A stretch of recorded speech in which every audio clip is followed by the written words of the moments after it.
is a production of DallasCowboys.com and the Dallas Cowboys Football Club. How about them Cowboys?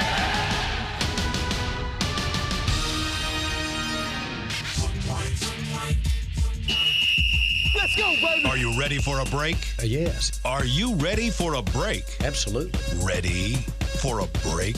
Yeah, and so much for that. It's time for The Break on DallasCowboys.com. We were on a break. With Nick Eatman, David Hellman, Ambar Garcia, and Derek Eagleton. It is Monday, October 7th, 2019, Season 15, Episode number 58. Welcome to another edition of The Break. We're live from the SWBC Mortgage Studios at the Star, and we got to talk to you guys about this Cowboys loss. Cowboys loses Green Bay Packers 34-24 in a game that I'm not even sure the score really reflects all the things that happened in this game, because there were a lot of different parts to the game that are worth discussing. And I think that's where I want to start today. I think I want to go around the table, and I want everybody to tell me, coming out of that game, what was the biggest storyline that stood out to you? Because I think there, were a lot of storylines in this game. Let's start first with you, Nick. All right. Story of the game. Well, I get to write a column about it, so I could just cheat off of that. But I think for the second straight game, they've lost in the opening drive. The opening drive lost the game for them. And that's where it stood. I mean, all these things that happen. If Cooper catches that ball, they're probably going to go score maybe on that play. Changes the whole game. Same with missing Randall Cobb in the back of the end zone. You think it's a long game and it's going to play out. And, yes, they could have. But as it turns out, I think that was affected the game. You going to me? Sure, absolutely. I agree with Nick to a point. It really, as much as a game that or a play that happened 4 plays into it can affect the game. I mean, it's hard to move past just how big that was. Like, it's probably a touchdown at the very least. Like, the Cowboys are getting some points, and then all of a sudden Green Bay is basically in Cowboy territory. Just a ridiculous swing. But at the same time, I mean, I can't sugarcoat or overlook Aaron Jones running the ball 19 times for 100 yards and catching 7 passes for 75 yards. Like, he did to them what we were worried Alvin Kamara might do. Mm-hmm. And I know Aaron Rodgers is a better quarterback than Teddy Bridgewater, and that's going to affect the way you play. But for them to very successfully limit Alvin Kamara's impact in the game a week before on the road, and then for all of that progress to go out the window was really, really surprising, baffling. The linebackers looked lost. The defensive line looked like it couldn't get any push for the second week in a row against an offensive line. Frighteningly bad defense for the first 2.5 quarters of the game. Amber. You know, I know these teams, the Saints and the Packers, have good players and they are able to do things. But at the same time, I feel like a lot of these errors are made by the Cowboys themselves. Like, they are kind of playing against themselves, making their own mistakes on their own. And me saying what I'm about to say is kind of crazy, especially after watching that game. But I am not as upset as I thought I would be. Like, I truly feel 100% that the Cowboys are going to be able to turn things around and make it work.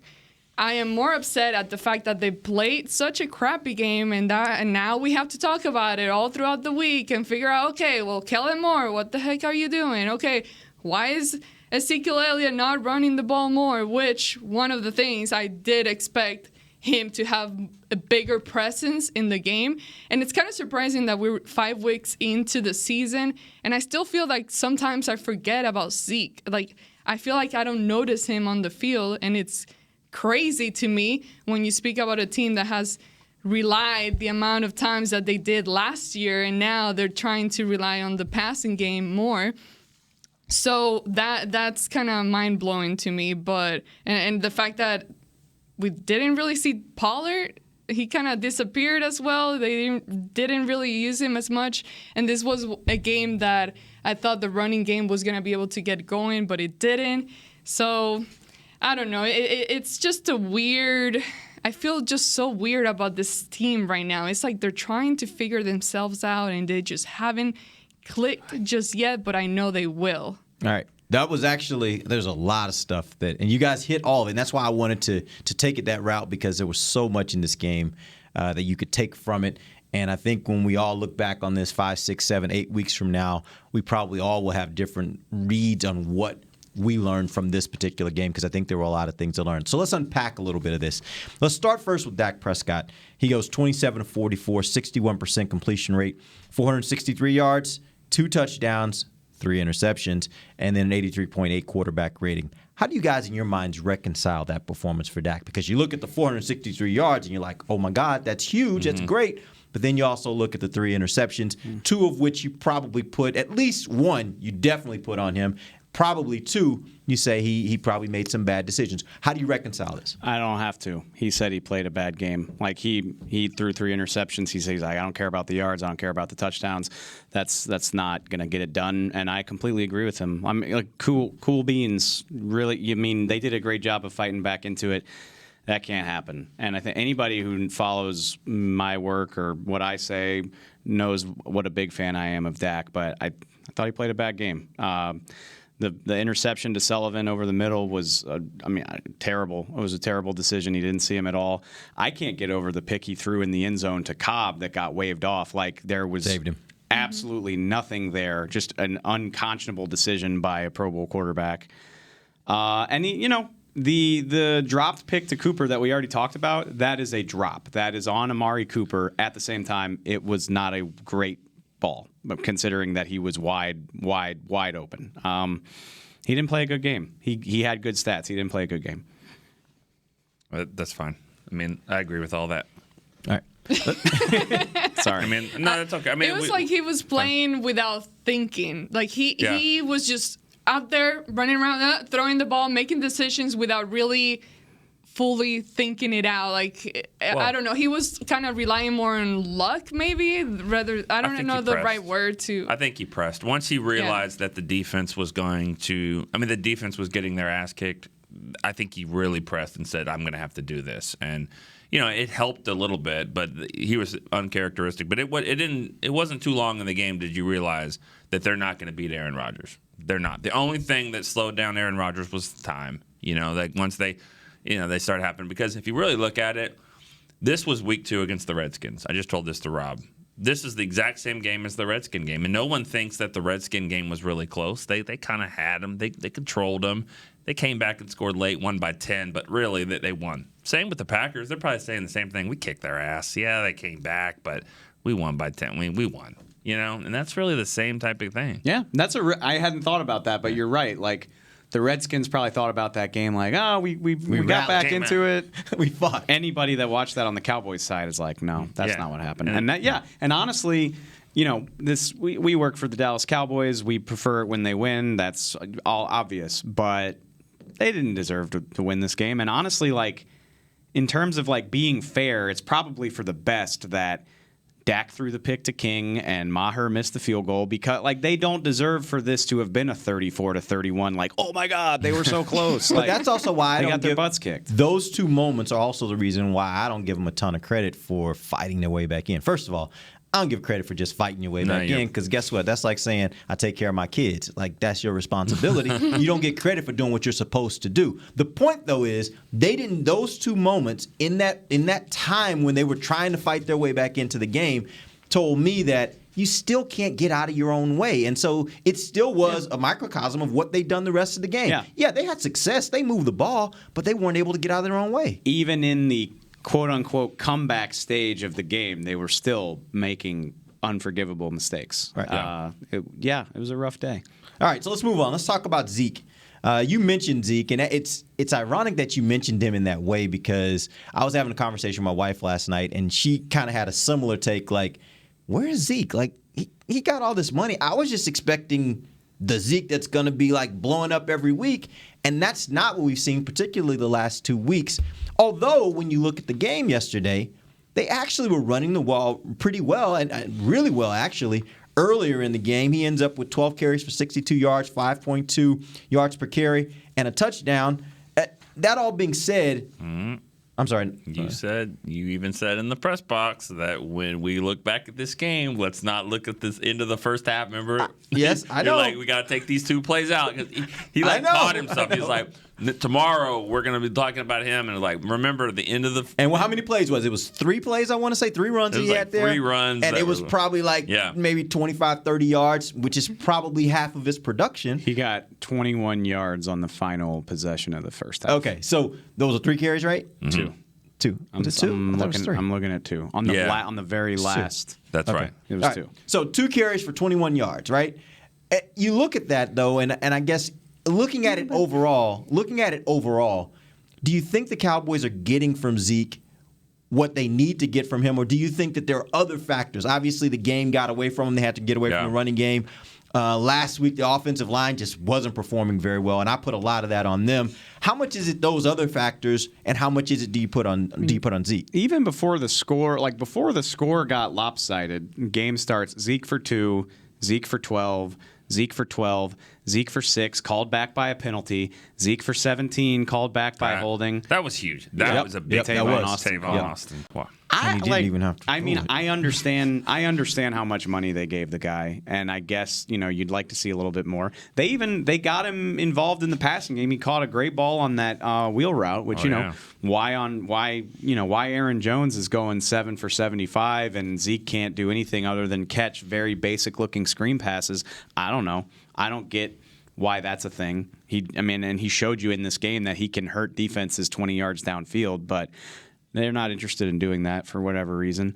But I don't know. How much can you expect the running back to get you back into a game that you're trailing by 17 in the second quarter? I don't put that on him. I thought he was running well when the game allowed for the running game to be part of it. Yeah.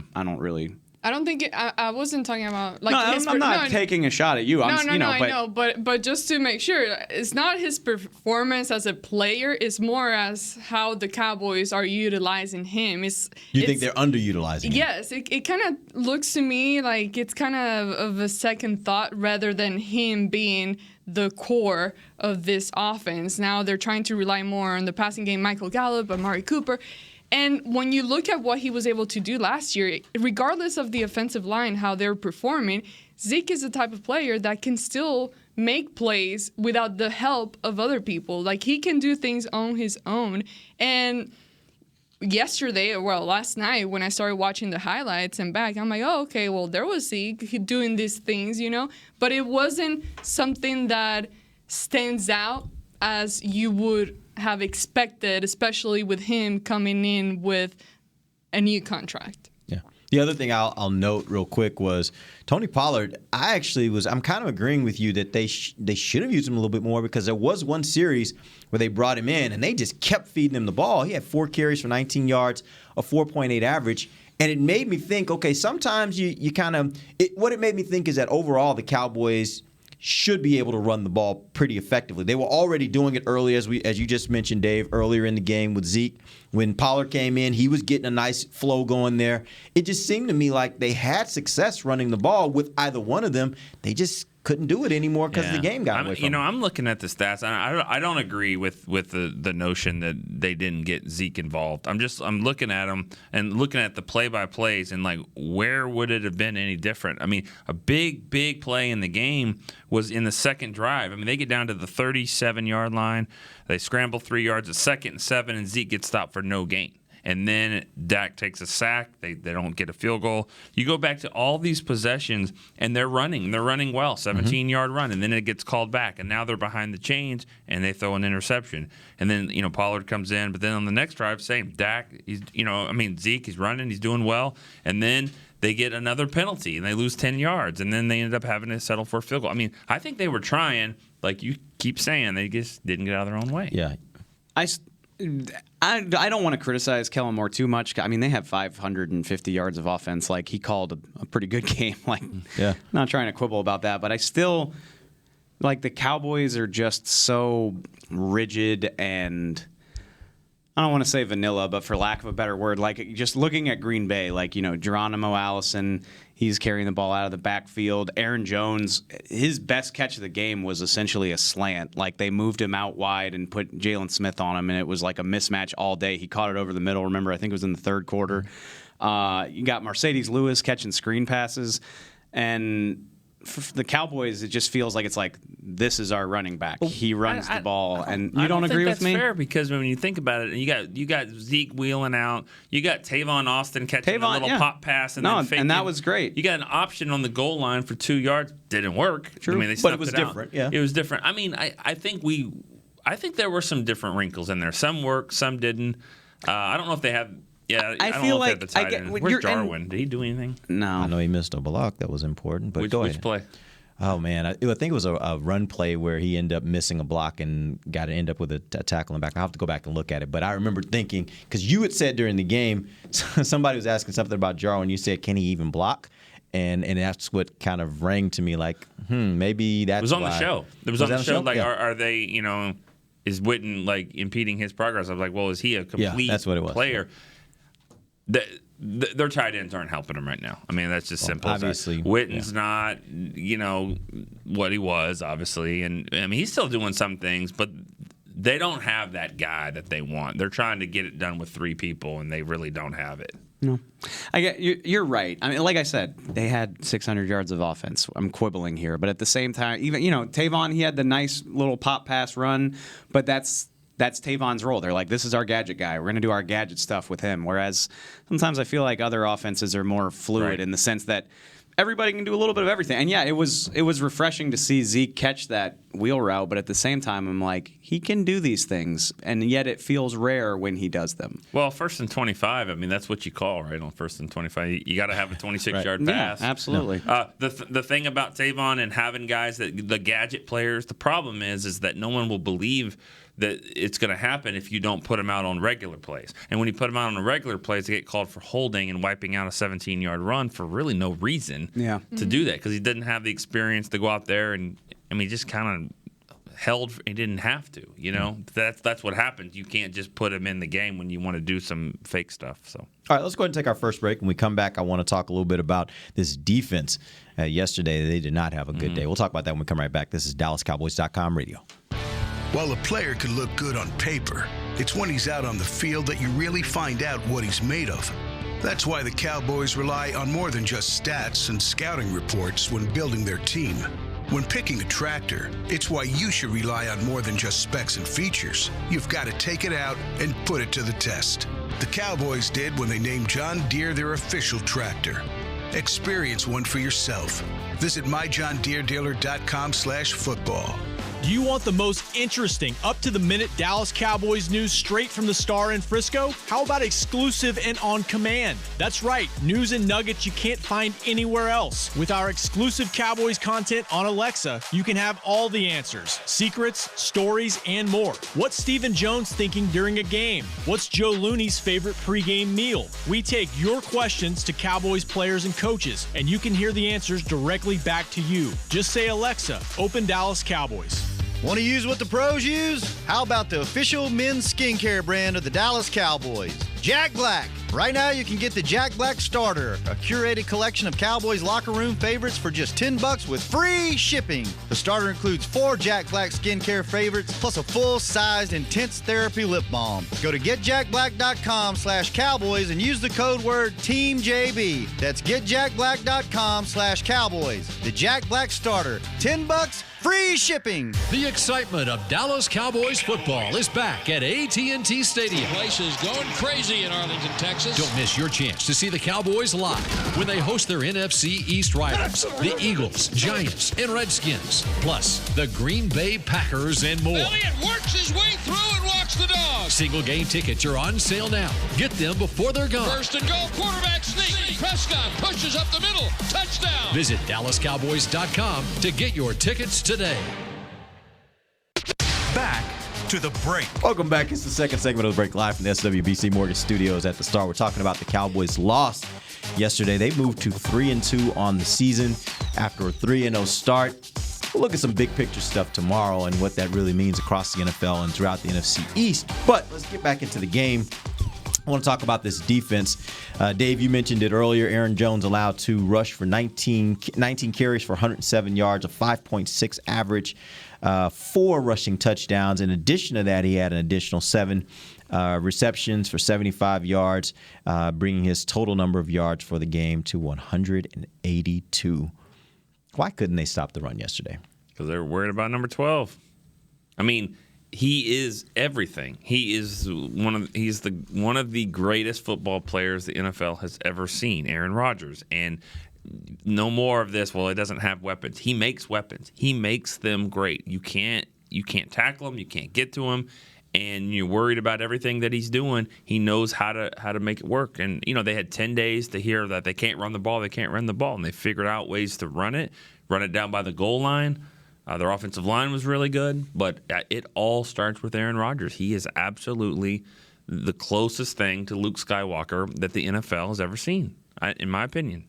It's funny because the Cowboys made so many mistakes in this game that it's easy to forget about the Jedi stuff Rodgers was doing in the first and second quarter. He made 3 plays that are, like maybe one other person in the world can do them, and that's probably Pat Mahomes. But the little shovel pass when it looked like it was going to be a negative play, and when he escaped the pocket, and I think it was Tanyan on the sideline just lofted it to him. Oh, that was a heck of a play. That was incredible. That was a heck of a play. And the thing about that is that he doesn't see the blue line of scrimmage that we see, or that you see on the tape, like when you're watching the game. Obviously, he doesn't have that. But it feels like he knows it. Like he's running and he just kind of stops right at the last second because he's like, oh, I'm about to go over the line. Like he just feels that and then makes that great throw. Even still, and like I said, I'm positive that the skill of the quarterback plays a role in that. Like you're going to play that differently than you're going to play Teddy Bridgewater, most likely. I get that. But still. They got bullied. My main impression is Antoine Woods is a good football player, but he is not so good that he's going to magically fix this, which means they got some work to do. So where are the problems? Can I point something out, which I think name is a guy in the front 7. Here we go. Here we go. Well, Swiping. someone mentioned this to me and showed me a clip, and then I went back to watch several plays to see if it was true or not. But this whole what the refs are doing, I know that's a whole nother topic here, but if you notice what Green Bay's defensive line was doing, the right tackle, he would wait for the center to kind of lift up his head, and before he spiked the ball, he would just be doing a false start every single time, and it was never called. And you could go, and I watched multiple plays, and he would do it every single time. You're saying he was backing out before the ball was actually snapped. And it was never called. I'm like, are you freaking kidding me? On which side? You talking the left tackle? No, the right tackle. Right tackle. That's right. Okay. How did Mickey get onto our show? There's some irony there because the point is I'm saying it goes both ways, and I'm sorry, and you're right. You know what? On the we were down on the field the last Packers possession. I noticed that. I was like, Bulaga's clearly early, but that's not why the defensive line got pushed around, and it's not why the linebackers were out of position all day. I'm not saying that would have changed the game whatsoever, but it's still frustrating. Especially when you get guys on your own O-line that are maybe called for holding or this and that. And it's just when you see that the other team is not getting called for certain things that your team does get called on, it's frustrating. Well, when you guys were in middle school and Mark Colombo was playing here, who's ironically the O-line coach in now. high school, all right? 08? College, okay. Okay. I'm not Anyways, that young. Mark Colombo did that his entire career. His entire career was a half second early than the snap. He just was. I mean, and I'm not saying that it's okay, but it just happens. The linebackers were terrible. These linebackers. That's just what. I don't know what's going on with the howling and the swiping and all that, but it's not happening enough because they're not making enough plays. And Jalen Smith and Leighton Vander Esch, let's call it like it is. When they play terrible. The running, they were not good against the Rams in the playoffs. Mm-hmm. Antoine Woods wasn't there, but whatever. They're not when they're not on and they're getting bullied around. This defense isn't that good, and so that's a problem. Bullied, those two guys aren't playing well. Confused. Well, they lost contain Yeah. 6 different times. And I mean, the bye-bye touchdown where Aaron Jones was waving at Byron Jones, again, like the whole defense got sucked inside, and it's an easy walk-in. And that happened more than once. And it happened inside as well, where guys were just not getting in their fits. Like you could see where the defense was flowing, and you could see right in the gap where somebody should have been. Yeah. And whether it was a linebacker or safety, nobody fit there. Yeah. Malik Collins is off to a good start this season, but he did not have a good game yesterday. When does Crawford come back? Wow, stop. That's harsh. He didn't play. He made a play the first series. Series of the game. Where was Quinn? I really thought he was hurt. He was dealing with Balaga getting off early. No, that was Lawrence was doing that, and Lawrence was fighting linebackers and tight ends all day too. Yeah. He was doubled and triple teams several times. They had a very good plan for how to deal with the pass rush, and honestly, like. They had a very good plan. They have very good offensive tackles. They have a quarterback who can get rid of the ball. I know Rodgers likes to hold it, but he can. And I still thought the pass rush was pretty good, all things considered. Like, there were several plays where they forced him to get rid of it. They sacked him twice. Like, this wasn't 2014 where Aaron Rodgers on one leg was just standing back there all day. Like, they made him uncomfortable. But the run defense it was a killer. I will say this too. There were also times in that game where they were actually max protect. They would keep back 2 extra guys in some instances just to be able to double both those guys on the outside, and they still were completing passes, which you would think in that kind of situation when you got more guys back there covering, you ought to be able to make a stop, and they just weren't. And again, that goes to the brilliance of the quarterback. When a receiver gets open and he can just drop it right into a pinpoint accurate place, it doesn't matter if you've got guys around him. They're still going to complete the pass, and that's what they were doing yesterday. And the frustrating thing is not only has this team lost 2 straight games, but they lost one last week with the team's best player on the sideline. This time they lost with the team's best skill player, on the sideline with Devontae Adams out. So it's they're catching breaks, but they haven't taken advantage of it. When you allow 14 points in the first quarter, I mean – yeah, that is hard to just come back from. Would you guys take away the turnovers, nix that part of it, but would you take Green Bay's offensive performance? Like, you're going into a game against Green Bay, and I tell you they're going to go for 335, they're going to run for 100, and Rodgers is going to throw for 230. They're going to go 3 of 12 on third down. They're going to score 34 points. You take that? The 34 points is still a problem. 34 points is still a problem, but again, consider the opposition. And I know Devontae Adams isn't there, but I was saying last week. I guess my point is, if you play a cleaner game, i.e., don't lose the turnover battle 3-0, then I'm like, yeah, I'll take that. I will take that performance and see where it gets me. I don't think the Cowboys, even going into the game, I didn't think the Cowboys win a shootout.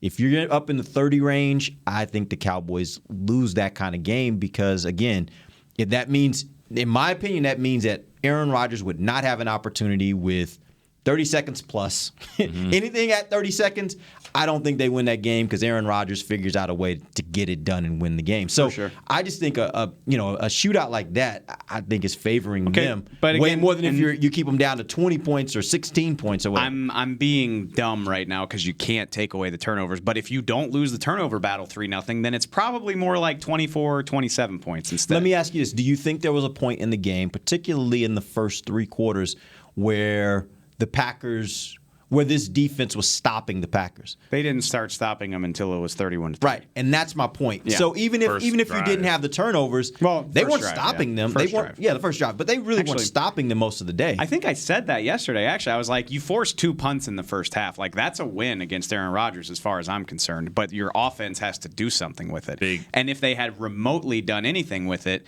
you're maybe talking 17-14 or 14-10 at halftime instead of 17-0, and it's a completely different game. And also, they call the fumble, and Leighton picks it up, and then they go back, and that was a really weird exchange there for the officials and the rules and all that kind of stuff.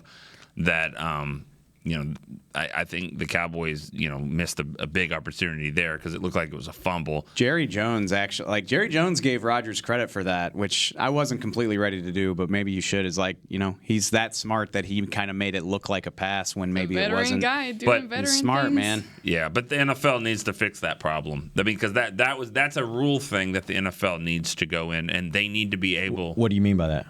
Well, they're trying to call it a fumble because they don't want to call it incomplete on that. So that if it looks close, they're going to call it a fumble and give the Cowboys a chance to get the fumble. They're not going to blow the whistle dead. I understand that. The problem here is that when they go back and reviewed it, they're obviously calling it a fumble. So they're not going to call it intentional grounding because they didn't call it a pass. They called it a fumble. But when they're reviewing it and they see that he throws it down like that and it doesn't get to the line of scrimmage, that should be intentional grounding. Let me ask you this, though, and somebody brought this up, because I initially agree with you that it should have been intentional grounding. Somebody brought this up on Twitter that made me think twice about that, though. The fact that he got his hand hit has to matter for something, doesn't it? Because if he gets his hand hit, then the reason why it didn't get to the line of scrimmage is because he got his hand hit. Right. So it doesn't make it a fumble, still makes it an incomplete pass.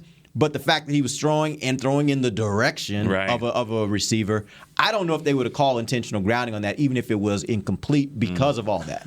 I can't bring myself to care about any of this when they did so much stupid stuff in this game. Very true. We haven't talked about the Garrett penalty. We're going there. 20 total flags. I thought it was about as bad of a job refereeing a game as I can remember seeing. It was a total 20? 20 total. For the whole game. Between the two teams, yeah. Still don't care. I still don't care about any of that. No, because most of them, there's about 28. Most of them, a lot of them got pulled, declined. Declined, yep. All right, let's take our final break. Let's come back. I do want to talk about Jason Garrett and his moment yesterday, a moment that most fans probably were, I don't know, maybe they were excited to see it. We'll talk about that when we come right back. This is DallasCowboys.com radio. Your new apartment's big. Such a great deal. It's okay. Just okay? What's not to...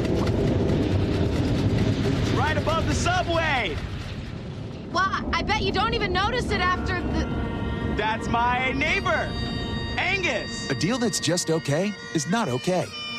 Get a great deal with America's Best Network. Come into an AT&T store and learn how to buy one smartphone and get a second one on us. Based on GWS One score, September 2018. It's time for Tailgate with the OtterBox boys. OtterBox? The makers of those crazy protective phone cases? The one and only. They're also wild about protecting parking lot parties from sad drinks. It's why they made Elevation Tumblers. Rumor around the crockpot is they're made from stainless steel with a copper lining to keep temps hot or cold. True. They even come in 7 different sizes, up to 64 ounce, the Growler. I like how OtterBox drinks. Thinks. And that's been Tailgating with the OtterBox boys. Check out all the colors and sizes of their Elevation Tumblers at OtterBox.com. A man's Stetson doesn't just protect him from life's elements. It projects an unstoppable and legendary spirit, just like the men wearing silver and navy on the field every Sunday. Since 1865, Stetson hats are American-made with pride right here in Texas. They are still the official crown of all self-respecting Cowboys. And Stetson is proud to be on the field with America's team. Find Stetson hats in the Pro Shop or at Stetson.com today. Star Sports Tours is the only official fan travel partner of the Dallas Cowboys, offering exclusive game weekend travel packages with sideline access and photo ops with current players, alumni, and cheerleaders. That's not all, though. You'll get to talk X's and O's with Senior Director of Player Personnel Will McClay and, of course, with yours truly, me, Brian Broaddus. You can trust the official fan travel partner of the Dallas Cowboys, and with us, you'll travel like a pro. Visit cowboystravel.com to book your travel package today. Back to the break. Hey, tonight, Cowboy Hour at Neighborhood Services at the Omni Frisco Hotel. It's the Miller Lite Cowboys Hour presented by Albertsons. Brad Sham, Kevin Turner, Taylor Stern sit down with a couple of cornerbacks, and this will be fun. Cheeto Awuzie, Jordan Lewis. For more information, DallasCowboys.com/Cowboys Hour.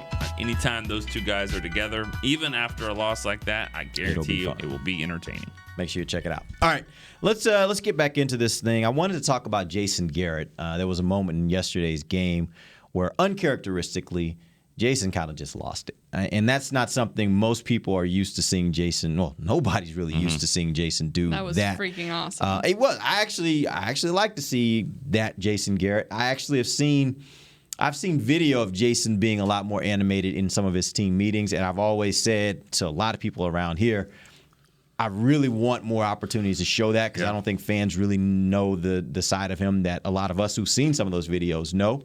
But that moment was pretty good, but it did cost his team. Talk a little bit about what happened and what you guys found out after the game. I know there is a pool reporter that can go and talk to officials to find out clarity on certain calls. Talk to me about what you guys found. Abusive language was what the referee said.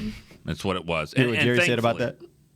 Yeah, I did hear what Jerry said, and there's a whole other part of it too, which it did not. It wasn't the case. Anyways, I'll say it. I was just really hoping. I'm glad that he was referring to the ref who called it and not the female ref, because if that was the case, then we have a bigger problem on our hand. That's not what Jerry said at all. But I have some insight about some things that happened a little earlier than that led to it. Overall, I thought. It was Jason. It was his emotion, and I don't necessarily agree with that. I don't think the officials should have done that. But when you go back and look at what happened, probably the hour before that, makes sense. Tell us what happened. Say it? Well, I was trying to let everyone get involved. Sorry. Okay, I didn't see what happened the hour before. You remember when I said it in the press box? I was like, this guy stopped the game to go and tell Jason to get back. You remember that? Yeah. Jason was kind of down there like that. He stops the game and tells Jason to get back. They were going at it beforehand. And then on the pass interference that he was challenging, he was thinking about challenging with 30 Anthony Brown. Mm-hmm. You could see on the broadcast, he's like, then do it. Throw it then. Throw it. He's like baiting Jason, like, throw it. So he's like, he's just kind of like mocking him. So he throws it. And then, of course, it doesn't happen. And that's what he was mad about, because the way the rules are set up, once you miss one challenge, you've only got two. Right. So he has to waste this challenge when he says he clearly caught it in front of him, which I don't know how clear it was, but they said it was clear to them. Down there on the sideline, I'm sure they had a nice view of it, and I don't think anybody else in that stadium definitely thought it was a catch. Well, you know why? The moment we noticed it is when you see the black flakes popping up because he's dragging that second foot. When you're on the sideline, you immediately see those little pebbles popping up. True. So for them, it probably 5 feet was. away, which it also happened 5 feet away from the ref. So that's my point. I get Garrett's frustration, which I've thought that was stupid for years. I'm a big college football fan. Their system is better. They just review everything that's close. The only problem, and I firmly believe this, it makes the game drag out forever. College football games take 4 plus hours. But how many fans care about that? That's my point. The NFL cares. The NFL cares more about the games being short and fitting into the broadcast windows. If the fans don't care, I just don't see the point. It's a stupid system. It sucks that, you got to throw a challenge flag to negate the referee's mistakes. The refs were atrocious yesterday for both sides. I like college football system. And here's why that really mattered, because they got first and 25. They got 26 on the next play. They went and scored. But that, the third interception, when Gallup was going and gets his helmet pulled twice in one play, which is maybe a record. And Dak throws it, shouldn't have thrown it, whatever. But Garrett throws the challenge flag there and says, you missed PI, big time. And they're gonna overturn that one. And so now you're sitting at midfield down 14. The game, now that we really might have a game. But that's why all of those things kind of played in, and it was bad. I guess Mickey made this point on Talkin' I saw on Twitter is if the refs don't bungle that, then Garrett's still got a challenge on the Gallup King pick, and you could conceivably challenge that. They wouldn't have won. Newsflash, because they don't overturn it. But you could have at least used it anyway. So the previous 30 seconds, what were you doing in the previous 30 seconds of when? Didn't I just say all that just now? I was looking through. But what stats. I said is they would get it. You don't think so? No. You don't think that the ref looking at that sees that him pulling his head down twice is not going to call that? They haven't. Have they overturned one call all year? 7. 7? Yeah. I haven't seen one in all the football I've watched, including some pretty egregious ones. I saw a stat heading into the weekend's game. It was like 26. And they've done 7 overturned. And I think they would have done that one, especially after they just screwed them and called a penalty. I think they would have giving them that one. Y'all don't think so? I haven't seen I haven't seen anything in all of the NFL football that I've watched this season that suggests that they would have done it. Because I think the refs care more about preserving their own egos and reputations than admitting when they're wrong. Which is stupid because everyone watches the TV and sees exactly what happened. So it's like, no, you're not. I mean, yeah, you're getting away with it in the game, but you're still being called stupid. I think the point of them changing that rule this year was to overturn egregious situations. And I do think you can make the argument that was egregious. I kind of agree with Dave that it's got to be really egregious. Like the chances that they overturn them are small because it has to be a situation where it's so egregious that they look at it and they say, hey, this is so big that we have to overturn it because we don't want to have another situation like what happened with the Saints. I got it. If you pull a guy's head down once in a play, if you do it twice in the same play, then egregious. Egregious. Yeah, that's what that is. Yeah, but either way, the point is shouldn't have thrown it either way. Either way, the point is it did affect Jason's ability to at least get it on record that this was a bad call and allowed them the opportunity to be able to correct it. And he didn't have that because the ref missed the call, and then he throws his flag. Well, maybe he shouldn't have thrown the Anthony Brown one. I think it's that's where that is. I think it's funny that that was a third down, right? Anthony Brown? Yeah. No, that was first down, but it was 39-yard penalty. I've seen so many instances over the years of just watching football games where a player completely loses his cool, gets a flag for unsportsmanlike conduct, and it's, we're talking about it Monday as like the reason why they lost the game, and it's funny to me, like it speaks to how like stoic and even keeled Jason is with the clapping and the not getting fired up that like he cost his team and like everybody was thrilled about it. Everyone was like, Finally, you act mad in a situation where it seems warranted. And everybody else is mad. You ought to be mad too, right? But, if that had happened to a cornerback, then we would be killing him right now. And I'm really glad that it was because he said something. Because, I was in the press box. I was like, this doesn't you were make livid. Well, no. You were livid about the fact that he would throw the flag.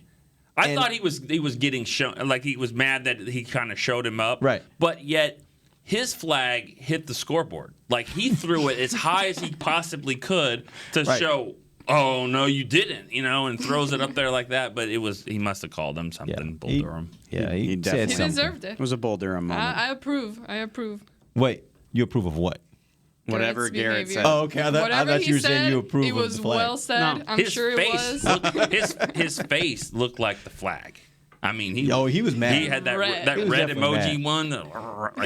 It was a nice change of pace. Like the fact that Jason doesn't get super emotional on the sideline doesn't bother me the way it bothers a lot of people, but it was still kind of fun to see him like he had reached his breaking point. How we doing, guys? Everybody just wants Bill Cowher, let's go. But I mean, Tony Dungy, it worked. Tom Landry, it worked. I mean, everyone's got their own way. And Garrett, I guarantee you, those guys, when they were behind closed doors, they know how to get with their team when they need to get with their team. And we saw it on that TV show a couple years ago. Like, if you watched All or Nothing, then Jason Garrett has a little more fire to him than what people want to give him credit for. Yeah. All right, quick show. That's a wrap. Crap, but what we will do, I still need to get into special teams. We'll talk about that tomorrow because there were some significant things from the special teams. We didn't even talk about Brett Maher. We did not, but we will tomorrow. So make sure you tune in tomorrow at 11:45, our normal time. Till then, for Nick Eatman, Dave Hellman, Amber Garcia, I'm Derek Eagleton. This has been The Break, live on DallasCowboys.com radio. This has been a production of DallasCowboys.com and the Dallas Cowboys Football Club. How about this, Cowboys? Yeah!